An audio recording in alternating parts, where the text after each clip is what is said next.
In his book, If, pastor and author Mark Batterson points out that muscle memory isn't stored in our muscles.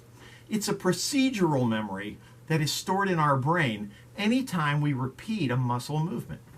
Whether it is putting a golf ball or playing a violin, the muscle memory becomes stronger the more that it is repeated. Now, have you heard about the 10,000 hour rule? Psychologists say that's the amount of time it takes to become an expert at anything. And that's encouraging because it means anybody can do it.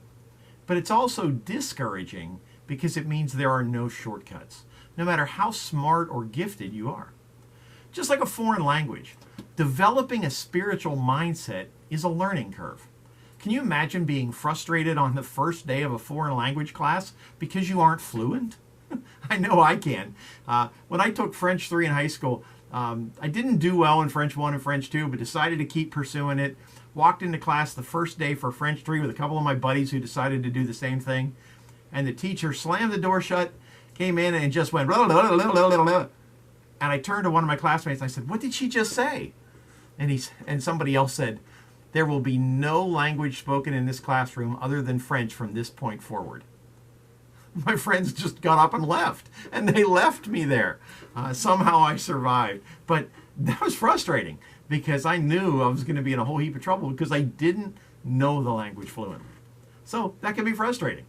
And that frustration is often how we feel when we aren't fluent in prayer, or strong in faith, or disciplined in our habits. Psalm 84 verses 5 through 7 says this: "Blessed are those whose strength is in you, whose hearts are set on pilgrimage. As they pass through the valley of Baca, they make it a place of springs, and the autumn rains also cover it with pools." Or another word for that is blessings. "And they go from strength to strength, till each appears before God in Zion." Wouldn't it be nice to always go from strength to strength? Well, we can on this journey that we're on. We'll be working on this for the rest of our lives, one day at a time. So keep benchmarking. What is your faith ceiling now becomes your faith floor. And make no mistake about it, those spiritual disciplines accrue compound interest, and they pay off in terms of joy, fulfillment, and power with God.